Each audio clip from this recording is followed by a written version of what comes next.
Brazil were already through to the knockout stages, but who was going to join them in the last 8? We'll take a look at that and much more next.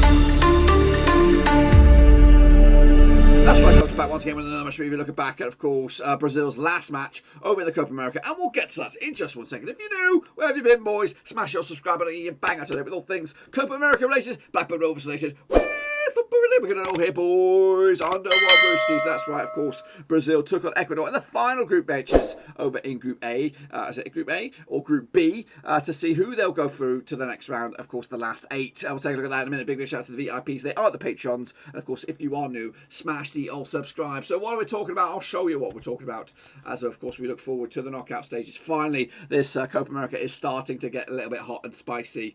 It has been a bit of a joke. Top 5, like the 5 teams in the groups. 4 of them go through. It's a bit weak, isn't it? A bit timid.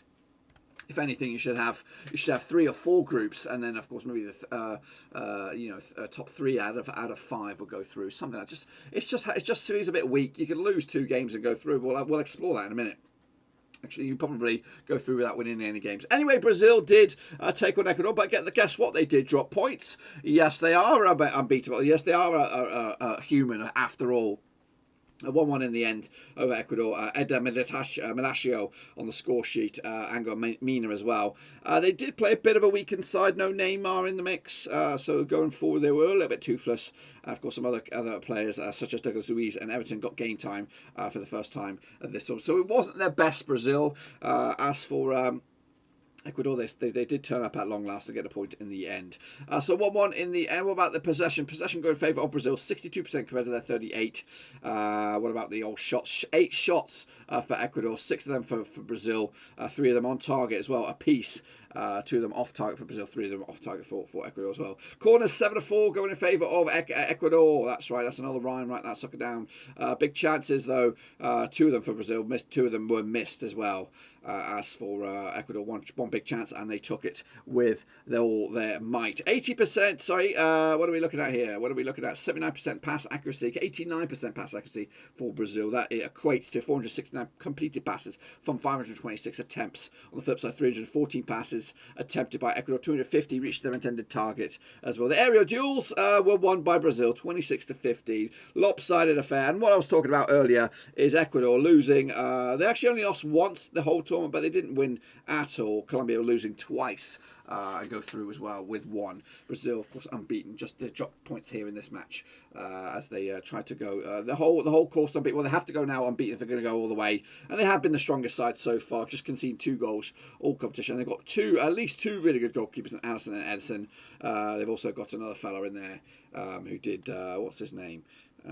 Weverton also played a game in the group stages. But anyway, so far so good for Brazil. Ecuador go through as well. The only team tumbling out is Venezuela. We talked about that in the last match review, so make sure to check those out as well. Let's take a look at the old shot grid here, of course. What are we looking at here? So Brazil are the light coloured here. A couple of long range efforts. Number 17, who's that son of a gun?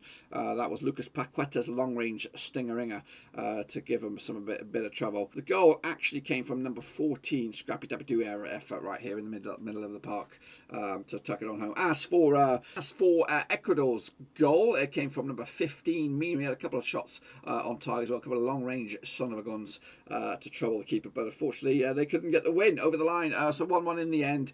Brazil probably not the happiest. Ecuador, of course, happy to go through to the quarterfinals once again. Let's take a look at the old heat maps. As you can see, Brazil dominating possession here. A lot of blades of grass covered, only a couple of sparse areas. Keeper was very busy on this end, but of course the attacking zone was of course overwhelmed by Brazil possession. As for Ecuador, again, keeper very active for the most part, coming down the right hand side, both attacking anyway for Ecuador, try to break down the Brazilian stronghold. But yeah, I'm sure they're going to be happy with a point regardless. The first team to take points off of Brazil this season, or in the Copa America. As for the touch map, yeah, a lot of possession in that middle cluster. Again, pushing forward more often, coming down this left hand side. You can see more touches up this left hand side. But yeah, as for Ecuador, again, as you can see, definitely coming down that right and very, very sparse down this left. Let's take a look at the starting 11s then, shall we? Yeah, mixed lineup here. Allison between the sticks, Marquinhos and Milasio with the goal, Renan Lodi and Emerson Royale. Again, I think Royale with their first appearance in the Copa America. Fabinho, Douglas Luiz, another new start for him. Lucas Paqueta, who's on the books of Leon, Everton as well. Gabriel Barbosa's got the goal in the campaign already, and for Roberto Firmino in that attacking trio. As for Ecuador, £42 million worth of talent. Hernan Galindez, Pierre Hikakibi, just 19 years of age at the back. Roberto Arabola, 29 years of age. And Pervis Esteban, your main man at the back. Alongside Angel Prasado, Jackson Mendes, Moses Caicedo from Brighton, 19 years of age. Diego Palacios as well, 21. Alan Franco, 22 years of age. Eitan Prasado and Erna Valence as well. 25.2, very, very young squad here. There are a couple of veterans in it, but for the most part, the majority of the team are under 26. As for the subs, we did see the likes of, we didn't see any subs from Brazil. Strange. And is this true? That's horseshit.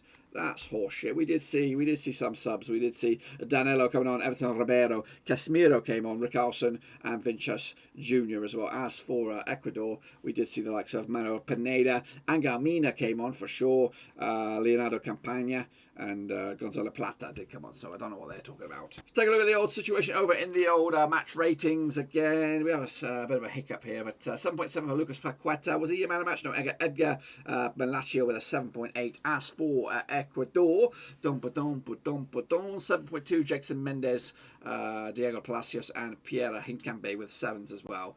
As they held on, they try to hold on up at the point, and of course they'll take away it and look forward to the knockout stages. Speaking of knockout stages, of course, this is the end of the group right here, right now. As you can see, Brazil ran away with it, 10 points out of a possible 12. Peru came in second, fair play to them after a bit of a wobbly start. Colombia also through, and Ecuador through the door. Venezuela will go home, and a recap of how it all panned out in the old Group B. And now about the bracket. It looks like this. We do not know who's taking on who just yet, but we'll find out after the completion of today's football over in Group A with the likes of, I think they're all 4 teams are already confirmed. Argentina, Uruguay, Chile, and Paraguay are there. It's just whereabouts they will land in this. Of course, I'm wearing my Chile shirt, and hopefully Chile can avoid being the 4th team, because I think they'll take on Brazil, and that will complete the end for them. Anyway, I look forward to seeing what happens in that, and of course, hopefully, I look forward to catching up with you guys next time around. But sure to give the video some love and smash your thumbs up, smash your subscribe. Check out the links down below. I'm on Twitter, Twitch, Facebook, of course, Patreon as well. And if you're new, smash your subscribe. What are your thoughts about Brazil? Are they the team to beat, or do you see a weakness in their side? Of course, who will going to stop them along the way? Let me know your thoughts. Of course, we look forward to seeing you then. Until then, give the video some love and smash your thumbs up, smash your subscribe, and I'll see you when we come back again for the old previews and predictions for the next time. Until then, we are done.